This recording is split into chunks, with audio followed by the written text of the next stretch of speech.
Welcome students. Today we are going to start a new topic of electricity, that is electric potential and potential difference.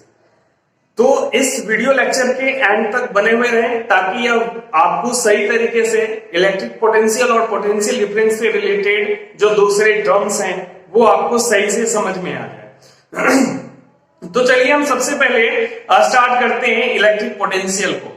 Electric potential को जानने से पहले आपको थोड़ा सा अपना बेसिक्स एक बार देख लेना होगा। तो सब क्या जानना चाहिए हमें? दो चीजें जानना चाहिए। पहला है पोटेंशियल एनर्जी, क्या है पोटेंशियल एनर्जी उसको, एंड सेकेंड इलेक्ट्रिक फील्ड।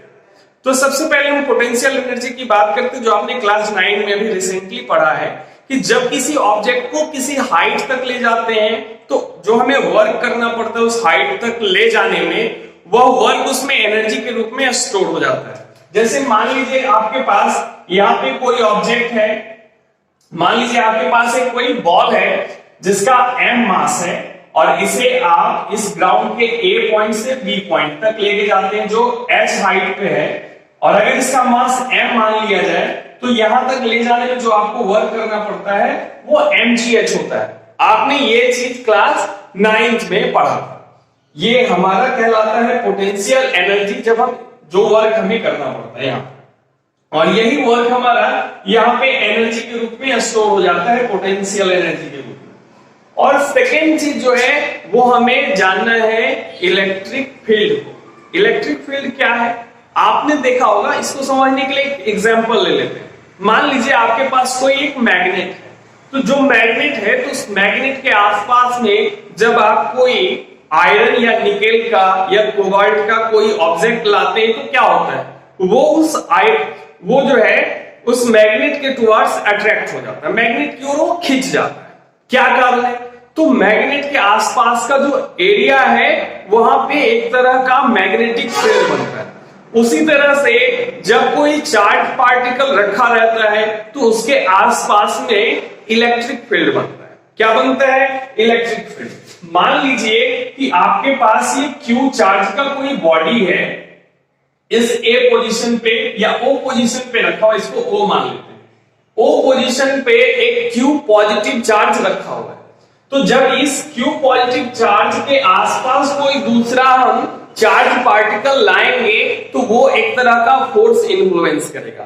तो वह एरिया जहां पे कोई दूसरा चार्ज बॉडी इस इलेक्ट्रिक फील्ड के वजह से फोर्स इन्फ्लुएंस करे, है ना, इस चार्ज पार्टिकल की वजह से फोर्स इन्फ्लुएंस करे, वो एरिया कहलाएगा हमारा इलेक्ट्रिक फील्ड कहलाएगा। ठीक है। अब दूसरी बात, ये इलेक्ट्रिक फील्ड कहां तक फील किया जाएगा ये कहना मुश्किल है, इसका कोई शार्प बाउंड्री नहीं है। लेकिन हाँ, जैसे जैसे हम इस चार्ज पार्टिकल से दूर जाते जाएंगे वैसे वैसे इलेक्ट्रिक फील्ड का जो इफेक्ट है या उसका इन्फ्लुएंस है वो कम होते चला जाएगा। यस। तो मान लीजिए इस O पोजीशन पे कोई पॉजिटिव चार्ज Q रखा हुआ था और एक दूसरा पॉजिटिव चार्ज जो सेम Q, दूसरा एक पॉजिटिव चार्ज Q था जो इस पोजीशन पे इंफिनिटी पे रखा हुआ था, इंफिनिटी पे रखा हुआ था। तो जब हम इस चार्ज पार्टिकल को इसके नजदीक लाएंगे तो जैसे ही इस Q पार्टिकल्स की यानी O पोजीशन पे जो Q1 पार्टिकल रखा हुआ है तो इसके वजह से जैसे ही दूसरा चार्ज पार्टिकल इसके इलेक्ट्रिक फील्ड में एंटर करेगा तो वो अपने ऊपर एक तरह का फोर्स इन्फ्लुएंस करना स्टार्ट कर देगा। तो यहां पे मान लीजिए A पॉइंट पर लाने पे, जब हम इस A पॉइंट पे लाए तो इस A पॉइंट पे ये जो चार्ज पार्टिकल Q है वो जो फोर्स इन्फ्लुएंस करता है और उसके अगेंस्ट में वो क्या करेगा, ये देखिए पॉजिटिव चार्ज है और यह भी एक पॉजिटिव चार्ज है, तो पॉजिटिव चार्ज क्या करेगा, पॉजिटिव चार्ज को रिपेल करेगा। तो हमें इसके रिपल्सिव फोर्स के अगेंस्ट हमें वर्क करना पड़ रहा है, हम वहां से फोर्स लगाएंगे और तब इसको मूव करके यहां तक लाएंगे तो हमारा वर्क डन हो जाएगा। और जो हमारा वर्क डन है वो मान लीजिए कि यहाँ WA है, A पोजीशन पे लाने में जो वर्क करना पड़ रहा है वो WA है, तो हमारा इलेक्ट्रिक पोटेंशियल इस पॉइंट पे क्या हो जाएगा, तो electric electric potential equal to हो जाएगा work done by quantity of charge move.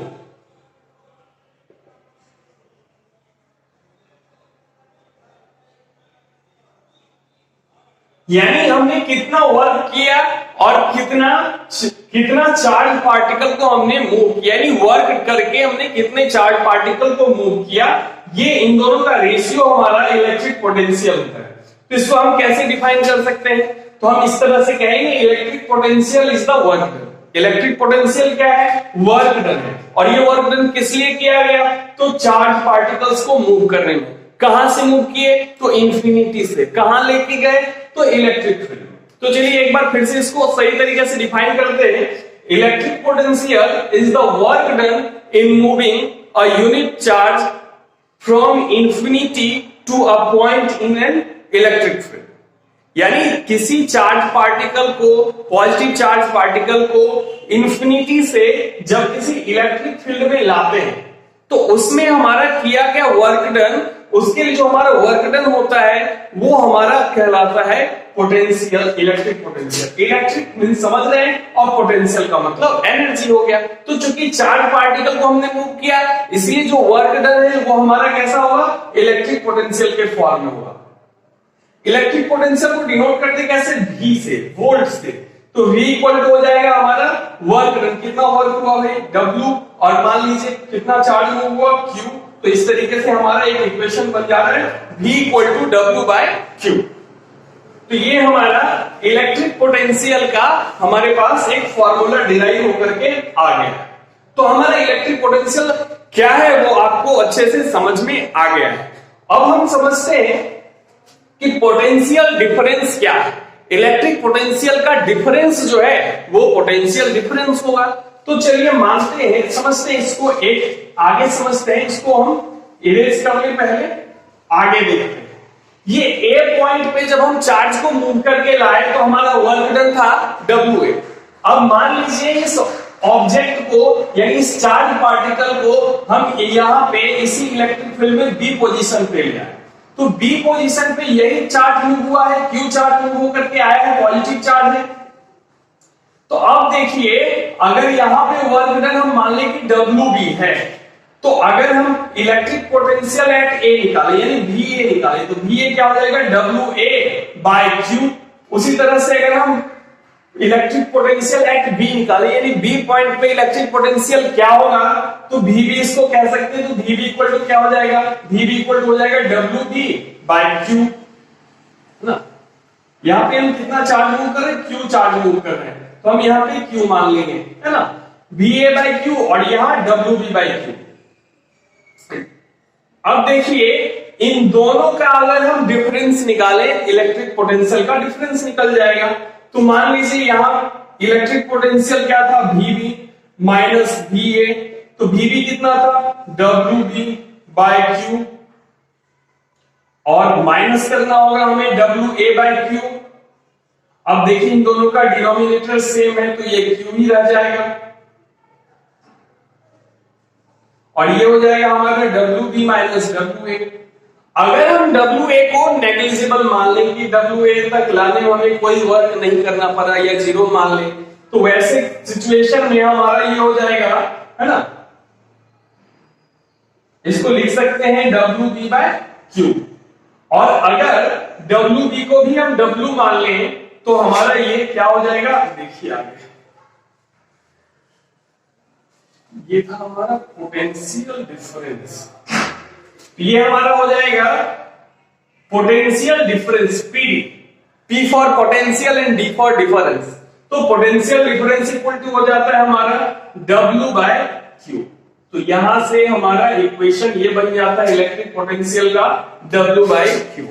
अब हम समझते हैं कि इसका यूनिट क्या होगा, इलेक्ट्रिक पोटेंशियल का या पोटेंशियल डिफरेंस का। देखिए जिस तरह से मनी का डिफरेंस करने पे या डिस्टेंस का डिफरेंस करने पे यूनिट चेंज नहीं होता, उसी तरह से अगर हम पोटेंशियल डिफरेंस निकालेंगे तो यूनिट दोनों का सेम ही रहेगा, कोई इसमें बदलाव आने वाला नहीं। तो हमें निकालना है SI unit of potential difference. Potential difference का SI यूनिट क्या होगा, तो वर्क डन का ऐसा यूनिट ऑफ वर्क और बाय ऐसा यूनिट ऑफ चार्ज। अब आप जानते हैं वर्क डन का ऐसा यूनिट क्या होता है?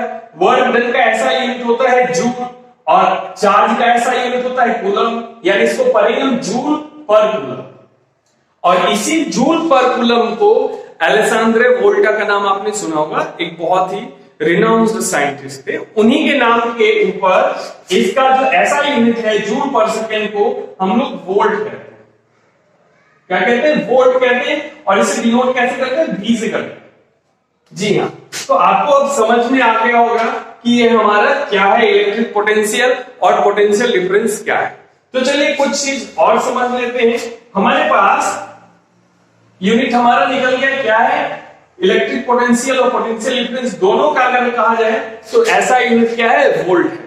अब हमारे पास है PD equal to W by Q, यानी potential difference equal to work done by quantity of charge. मान लीजिए अगर आपके पास 1 कूलम का चार्ज, कितना कूलम का? 1 कूलम का चार्ज है और इसे 1 मीटर डिस्प्लेस करने में या मूव करने में, इसको जो हमारा वर्क इलेक्ट्रिक फील्ड में लाने में जो वर्क डन करना पड़ रहा है वो अगर 1 जूल का, तो उस समय अगर हम पोटेंशियल डिफरेंस निकालेंगे तो ये हो जाएगा 1 जूल बाय 1 कूलम, यानी ये 1 जूल पर कूलम हो जाएगा और इसी को हम 1 वोल्ट कहेंगे। यानी अगर आपसे पूछे कि 1 वोल्ट किसे कहते हैं तो आप क्या कहिएगा? तो कहेंगे कि जब एक कूलम के चार्ज को, 1 कूलम चार्ज को मूव करने के लिए हमें 1 जूल वर्क करना पड़े तो हमारा जो इलेक्ट्रिक पोटेंशियल या पोटेंशियल डिफरेंस है वह 1 वोल्ट का होगा। तो पोटेंशियल डिफरेंस को मेजर करने के लिए क्या करना होगा?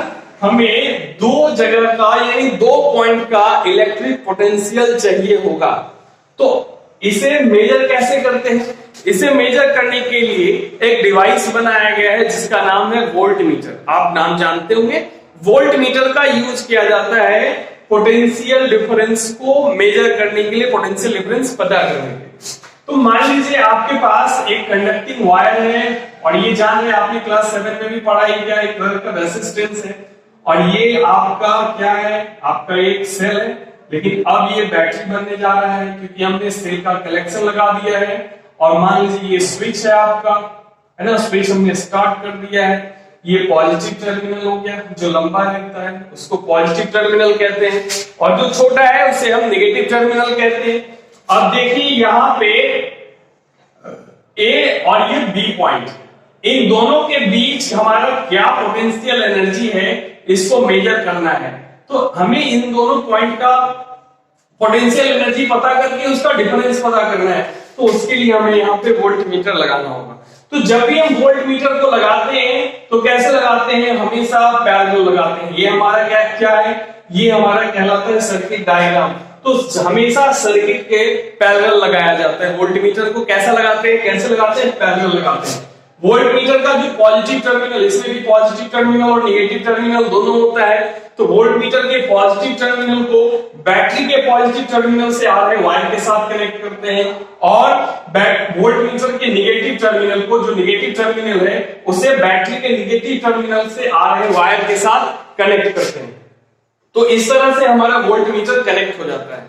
अब देखिए हमें वोल्ट मीटर का कुछ प्रॉपर्टी जान लेना चाहिए। वोल्ट मीटर कैसा होता है? तो सबसे पहला तो इसका प्रॉपर्टी है कि हमेशा लगाया जाता है सर्किट में पैरेलल। कैसा लगाते हैं? पैरेलल लगाते हैं। पॉजिटिव टर्मिनल को पॉजिटिव टर्मिनल के साथ कनेक्ट करते हैं, नेगेटिव टर्मिनल को बैटरी के नेगेटिव टर्मिनल से आ रहे वायर के साथ कनेक्ट करते हैं। और तीसरी बात, इसका कैसा प्रॉपर्टी होना चाहिए वोल्ट मीटर का? तो वोल्ट मीटर का रेसिस्टेंस जो है, रेसिस्टेंस जानते हैं, रेसिस्टेंस वह प्रॉपर्टी है जो करंट के फ्लो का अपोज करती है। तो रेसिस्टेंस, इस वोल्ट मीटर का रेसिस्टेंस कैसा होना चाहिए? तो रेसिस्टेंस हाई होना चाहिए। क्यों हाई होना चाहिए? हाई होने का क्या फायदा होगा? तो हाई होने का फायदा ये है कि इससे करंट जाएगा नहीं। क्यों नहीं जाएगा? क्योंकि करंट हमेशा अपने पैसेज के लिए गुड कंडक्टिंग पाथ चुनता है। तो अगर इसका रेसिस्टेंस ज्यादा होगा तो करंट इधर नहीं जाएगा, करंट इधर जाने के बाद क्या होगा, बढ़ जाएगा और सही तरीके से इन दोनों पॉइंट का हमें इलेक्ट्रिक पोटेंशियल डिफरेंस मालूम नहीं हो पाएगा। तो इसलिए क्या करना होगा, इसका वोल्टमीटर का हमेशा रेसिस्टेंस ज्यादा बनाया जाता है कंडक्टर मीडियम के कंपैरिजन में। तो समझ में आ गया, इसको इसलिए बनाया जाता है ताकि ये इलेक्ट्रिसिटी कंज्यूम ना करे। और इसको अगर हम सीरीज में लगाएंगे तो क्या होगा, सीरीज में लगाने का मतलब क्या है, यहां पे मान लीजिए वोल्टमीटर लगा देते हैं, है ना। सीरीज में लगाने का क्या मतलब है, तो सीरीज में लगाने पे ये दो पॉइंट का पोटेंशियल इसको मालूम नहीं हो पाएगा, तो इसलिए ये गलत हमेशा एरर वैल्यू देगा। तो जब भी हम इसको कनेक्ट करेंगे वोल्टमीटर को, तो कैसे कनेक्ट करेंगे, सीरीज में पैरेलल कनेक्ट करेंगे, इस बात को ध्यान रखेंगे। आपके पास आपने इलेक्ट्रिक पोटेंशियल और पोटेंशियल डिफरेंस को समझा, साथ ही साथ इससे जो रिलेटेड दूसरे टर्म्स है उसको जाना, एसआई यूनिट को जाना। और अगले वीडियो लेक्चर में हम मिलेंगे अगले टॉपिक के साथ, तब तक के लिए स्टे होम स्टे सेफ।